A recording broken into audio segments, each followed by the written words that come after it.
اب باقی کا 30,000 لیٹر کہاں جاتا ہے؟ اس پہ تفتیش شروع کی، اور جب نیب نے اس کے اوپر تفتیش کی تو پتا چلا کہ لاہور میں ایک سٹی ٹاور ہے، اس سٹی ٹاور کے اندر بیٹھا ہوا ایک آدمی، وہ ایک بروکر کے طور پہ کام کر رہا ہے، اور یہ جو اضافی تیل پاور پلانٹس کا ہوتا ہے، یعنی وہ یہ بتاتے ہیں کہ ہم نے 100% تیل استعمال کر لیا ہے، ان کو سبسڈائز چیزیں ملتی ہیں، یہ پیچھے سے تیل لے کر آتے ہیں، یہ کہتے ہیں 100% استعمال کیا، اتنی بجلی بنی ہے، یہ آپ لے لیں جی، اس کے پیسے میں دے دیں بجلی کے۔ اب وہ جو تیل ہے وہ استعمال ہوتا ہے 70%، باقی 30% کیا ہوتا ہے کہ سٹی ٹاور تک یہ پہنچے تحقیقات کرتے ہوئے، اور وہاں بیٹھا ہوا ایک آدمی جو ہے وہ اس کو بیچتا ہے پیٹرول پمپس کو اور مختلف جگہوں پہ مختلف کمپنیز کو۔ تو یہ ہے ایک 2 نمبری یہاں پہ کہ 30% پیٹرول بھی چوری کر رہے ہیں، پلانٹ بھی مفت میں لگا ہے۔ اب تیسری چوری آپ دیکھیں وہ کیسے ہوئی کہ گورنمنٹ نے ان کے ساتھ یہ طے کیا تھا روپوں کے اندر، پاکستانی روپوں کے اندر، کہ جناب پاکستانی روپے کے اندر ہمارا طے پا گیا کہ آپ اتنے روپے میں یہ لگا رہے ہیں اور اتنا منافع آپ کو ملے گا، لیکن کیا گیا بعد میں اس کو ڈالر میں کنورٹ کر دیا گیا۔ ڈالر کی پرائس آپ کو پتا ہے بڑھتی ہے، اور پاکستان میں بہت زیادہ بڑھی ہے، ڈالر کی پرائس ان 15 سالوں کے اندر دگنی ہو گئی، تو ان کو پیسہ دگنا ملنا شروع ہو گیا۔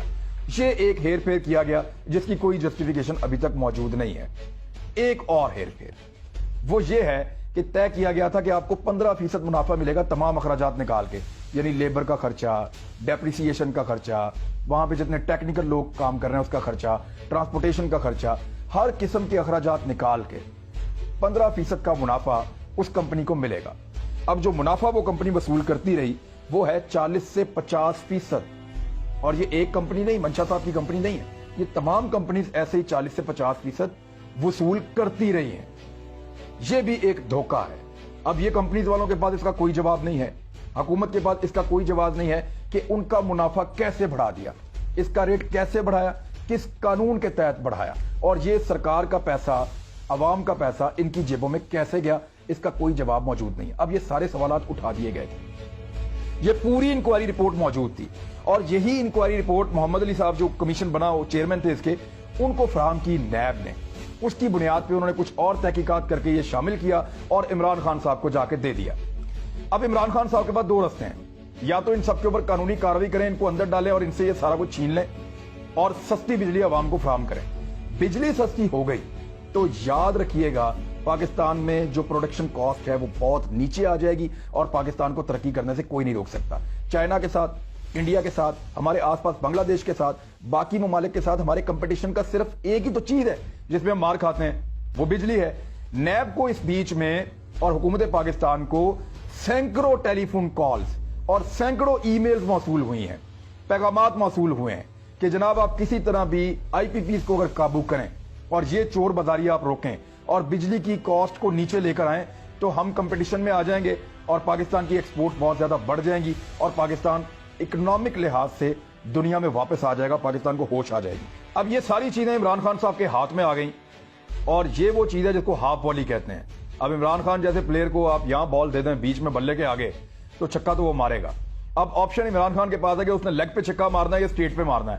اس کی وجہ یہ ہے کہ عمران خان صاحب یا تو ان کے اوپر قانونی کارروائی کر کے ان کو گرفت میں لے کے ان سے زبردستی یہ کام کروا سکتے ہیں، یا ان کو بٹھا کر نیگوسیشنز کر کے ان کو اس چیز پہ لا سکتے ہیں جو اب یہ آہستہ آہستہ ماننا شروع ہو گئے ہیں۔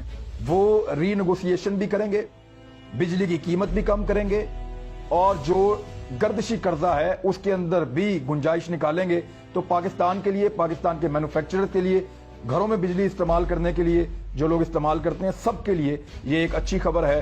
تو عمران خان صاحب نے کم سے کم ایک ایسے مافیا پہ ہاتھ تو ڈال دیا ہے جس پہ آج تک کسی نے ہاتھ نہیں ڈالا تھا۔ اب دیکھنا یہ آنے والے دنوں میں کہ یہ ہاتھ کتنا پکا ڈالا ہے، کیونکہ اس میں نام بڑے مزیدار ہیں، وہ میں آپ کو بتا دیتا ہوں۔ اس میں جو بینیفیشریز ہیں میں ان کے نام لے لیتا ہوں آپ کے سامنے۔ ندیم بابر صاحب عمران خان صاحب کے ساتھ ہوتے ہیں، بینیفیشری ہیں۔ رزاق داؤد صاحب وہ بھی اس کے بینیفیشری ہیں۔ سیف الرحمان صاحب نواز صاحب کے پرانے ان کے رشتہ دار ہیں، یہ بینیفیشری ہیں۔ عمر ایوب صاحب وفاقی وزیر ایک وائے سے، یہ بھی اس کے بینیفیشری ہیں۔ تو کم سے کم 3-4 لوگ تو عمران خان صاحب کے قریب ہیں جو اس سارے پروسیس کے بینیفیشریز ہیں۔ میاں منشا صاحب ہیں، وہ شریف خاندان کے قریب تھے، اور دیگر اور کچھ لوگ ہیں۔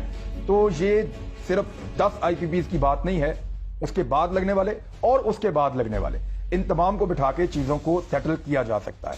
میرے خیال میں یہ ہو جائے تو ہم سب کا بڑا بھلا ہو جائے گا۔